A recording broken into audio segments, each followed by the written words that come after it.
हर हर महादेव, जय जय शिव शंभू।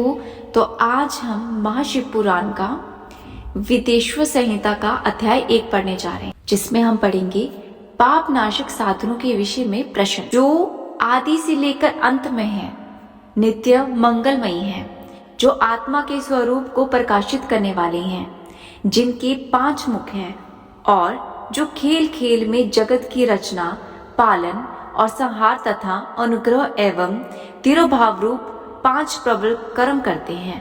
उन्हें सर्वश्रेष्ठ अजर अमर उमापति भगवान शंकर का मैं मन ही मन में चिंतन करता हूँ। व्यास जी कहते हैं, धर्म का महान क्षेत्र जहाँ गंगा यमुना का संगम है, उस पुण्यमय प्रयाग जो ब्रह्मलोक का मार्ग है, वहाँ एक बार महातेजस्वी महाभाग महात्म मुनियों ने विशाल यज्ञ का आयोजन किया। उस ज्ञान यज्ञ का समाचार सुनकर पौराणिक शिरोमणि व्यास जी के शिष्य सूत जी वहां मुनियों के दर्शन के लिए आए।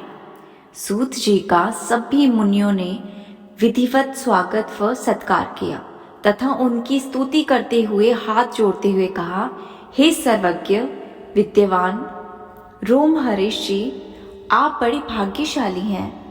आपने स्वयं व्यास जी के मुख से पुराण विद्या प्राप्त की है। आप आचार्य स्वरूप कथाओं का भंडार हैं। आप भूत भविष्य और वर्तमान के ज्ञाता हैं। हमारा सौभाग्य है कि हमें आपके दर्शन हुए। आपका यहाँ आना निरर्थ नहीं हो सकता। आप कल्याणकारी हैं। उत्तम बुद्धि वाले सूत जी, यदि आपका अनुग्रह हो तो गोपनीय होने पर भी आप शुभाशुभ तत्व का वर्णन करें, जिससे हमारी तृप्ति नहीं होती और उसे सुनने की हमारी इच्छा ऐसी ही रहती है। कृपया आप उस विषय का वर्णन करें। घोर कलयुग आने पर मनुष्य पुण्य कर्म से दूर होकर दुराचार में फंस जाएगा, दूसरों की बुराई करेगा, पराई स्त्रियों के प्रति आसक्त होंगे, हिंसा करेंगे, मूर्ख, नास्तिक और पशुवृत्ति हो जाएंगे।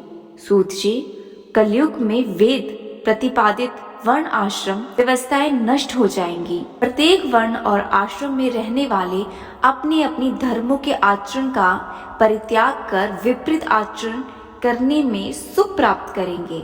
इस सामाजिक वर्ण संकता से लोगों का पतन होगा, परिवार टूट जाएंगे, समाज बिखर जाएगा।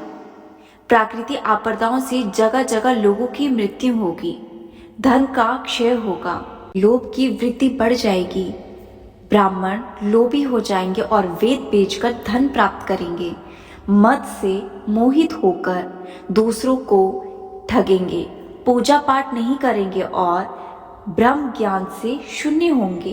क्षत्रिय अपने धर्म को त्याग कर कुसंगी, पापी और व्यभिचारी हो जाएंगे। शौर्य से रहित हो वे शूद्रों जैसे व्यवहार करेंगे और काम के अधीन हो जाएंगे।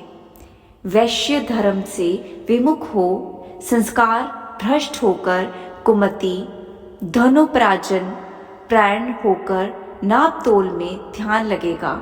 शूद्र अपना धर्म कर्म छोड़कर अच्छी वेशभूषा से सुशोभित हो व्यर्थ घूमेंगे। वे कुटिल और ईर्ष्यालु होकर अपने धर्म के प्रतिकूल हो जाएंगे, कुकर्मी और वाद विवाद करने वाले होंगे।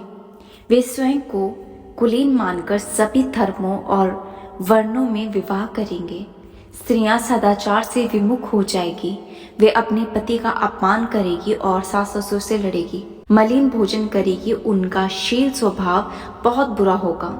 सूत जी, इस तरह जिनकी बुद्धि नष्ट हो गई है और जिन्होंने अपने धर्म का त्याग कर दिया है, ऐसे लोग लोक परलोक में उत्तम गति कैसे प्राप्त करेंगे? इस चिंता से हम सभी व्याकुल हैं। परोपकार के समान कोई धर्म नहीं है। इस धर्म का पालन करने वाला दूसरों को सुखी करता हुआ स्वयं भी प्रसन्नता अनुभव करता है।